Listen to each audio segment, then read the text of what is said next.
नमस्कार बंधुरा welcome to एसटीयूनिक sports. बंधुरा এই ভিডিওতে আমরা কথা বলবো আজকের কলকাতা ডার্বি নিয়ে, যেখানে ইস্ট বেঙ্গল এবং মোহামেডান ওয়াইবিকে স্টেডিয়ামে সন্ধ্যা 7:30টা থেকে মুখোমুখি হবে। দুটো দলের প্লেইং 11 কীরকম হতে চলেছে, কি পরিকল্পনায় ইস্ট বেঙ্গল খেলবে, মোহামেডান কি পারবে ম্যাচ জিততে, সমস্তটা নিয়েই কিন্তু আমরা আলোচনা করে নেব এই ভিডিওতে। তার আগে একটাই রিকোয়েস্ট, চ্যানেলে যারা প্রথমবারের জন্য এসেছো মনে করে চ্যানেলটাকে সাবস্ক্রাইব করে নাও, তাহলে তোমাদের প্রিয় দলের খেলার সমস্ত আপডেট তোমরা এখানে পেয়ে যাবে। তো চলো আর দেরি না করে ভিডিও শুরু করা যাক। তো দুটো দল একদম তলার দিকের দল।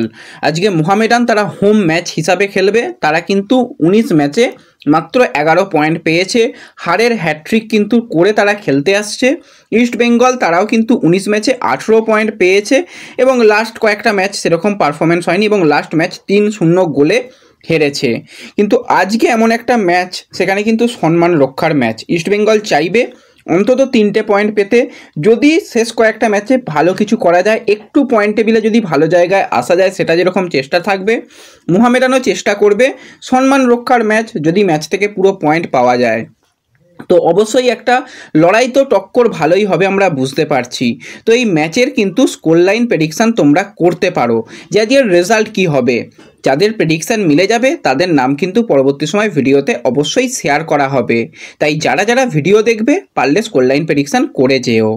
এবং ইস্ট বেঙ্গল যখন হোম ম্যাচ হিসাবে এরকম ডার্বি ম্যাচটা খেলেছিল তোমরা দেখেছিলে, ইস্ট বেঙ্গলকে কিন্তু বেশিরভাগ সময় 9 জনে খেলতে হয়েছিল, সেখানে ডবল রেড কার্ড ইস্ট বেঙ্গলকে দেখতে হয়েছিল। তো আজকেও কিন্তু একটা হাই ভোল্টেজ ম্যাচ হবে। ইস্ট বেঙ্গলের ক্ষেত্রেও কাঠ সমস্যার জন্য লালচুংডুঙ্গা খেলতে পারবে না, অপর দিকে কিন্তু কাসিমভ সেও কিন্তু কাঠ সমস্যার কারণে আজকের ম্যাচে খেলতে পারবে না। ইনজুরি সমস্যা তো ইস্ট বেঙ্গলের প্রচুর রয়েছে।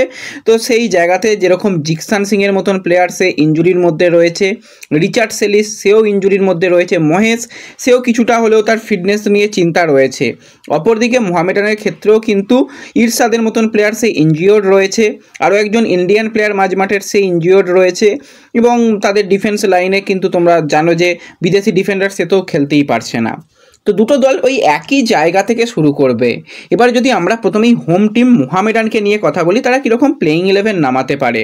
তো মূলত 4-2-3-1 এই ফরমেশানে অবশ্যই দল নামাবে মোহামেডান। সেখানে গোলকিপার পজিশানে আজকে পদমকেই দেখতে পাওয়া যাবে। লাস্ট ডার্বি ম্যাচে কিন্তু ভাস্কর দারুণ খেলেছিল, কিন্তু পদমকেই হয়তো আজকে শুরু থেকে দেখা যাবে।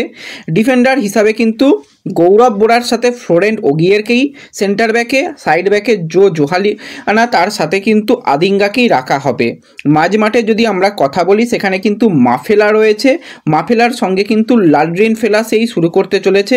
তাদের উপরে কিছুটা অ্যাটাকিং মিডিও হিসাবে অ্যালেক্সিসকে রেখে দুটো উইংয়ে একদিকে ফ্র্যাঙ্কা অপরদিকে বিকাশ, আর আপ ফ্রন্টে কিন্তু মার্ককে রেখেই শুরু করতে চলেছে মোহামেডানের কোচ।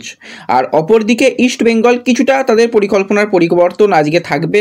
মূলত অ্যাটাকিং ফুটবল খেলার জন্য জোড়া বিদেশি স্ট্রাইকারকেই প্রথম থেকে দেখা যাবে। তো গোলকিপার পজিশনে সেক্ষেত্রে অবশ্যই শুরু করতে চলেছে গিল, ডিফেন্ডার হিসাবে হেক্টর ইউসতে আনোয়ার আলী পুরাতন জুটি, সাইড ব্যাকে একদিকে রাকিব, অপর দিকে কিন্তু নিশু কুমার শুরু করবে। মাঝ মাঠে সৌভিক চক্রবর্তীর সঙ্গে নাওরে মহেশ সিংকেই ব্যবহার করা হবে।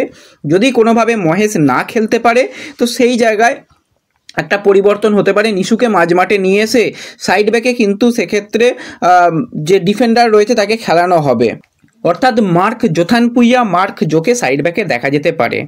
আক্রমণের দিকে তাকালে একদিক থেকে ভিশুনু শুরু করবে, অপর দিকে কিন্তু প্রথম থেকেই ডেভিডকে হয়তো দেখতে পাওয়া যেতে পারে। এবার যদি ডেভিডকে সাবস্টিটিউট হিসাবে ভাবে তো সেই জায়গায় নন্দকুমার শুরু করবে। আপ ফ্রন্টের দিকে জোড়া স্ট্রাইকার মেসির সাথে ডিমিকে রেখেই কিন্তু আজকে পরিকল্পনা সাজাতে চলেছে অস্কার। আর লাইভ টেলিকাস্ট নিয়ে তোমাদের আগেই আপডেট দিয়েছি, লাইভ ম্যাচ দেখার ব্যবস্থা করে দেবো। যারা চ্যানেলে প্রথম আসছো চ্যানেল সাবস্ক্রাইব করে রেখো, ভিডিওর ফার্স্ট কমেন্টে কিন্তু সেখানে ব্যবস্থা পেয়ে যাবে। আর আজকে একটা হাড্ডাহাড্ডি ম্যাচ হবে। মূলত যেটা মোহামেডানের সমস্যা সেটা হচ্ছে তাদের ডিফেন্স। তাদের ডিফেন্স অনেক বেশি গোল হজম করেছে, তাদের অ্যাটাকিং লাইনে যারা প্লেয়াররা খেলছে তারা কিন্তু সেইভাবে গোল করতে পারেনি। তো এখন পর্যন্ত টোটাল গোল হজম করেছে 34টা। তো সেই জায়গায় ইস্টবেঙ্গল প্লেয়াররাও গোল বেশি করতে পারেনি। ইস্টবেঙ্গল সর্বাধিক গোল করেছে মাত্র 18টা। তো সেক্ষেত্রে যদি আজকে একটু তারা প্রেসিং ফুটবল খেলে যদি গোল পাওয়ার চেষ্টা করে তাহলে কিন্তু একটা ভালো ম্যাচ হবে এবং একটা হাই স্কোরিং ম্যাচ দেখতে পাবো বলে আমরা আশা করছি। তো তোমরা এই ম্যাচ থেকে কি এক্সপেকটেশন রাখছো অবশ্যই কমেন্টে জানিও। ভিডিও ভালো লাগলে লাইক শেয়ার করে দিও। দেখা হবে পরবর্তী ভিডিওতে। ধন্যবাদ।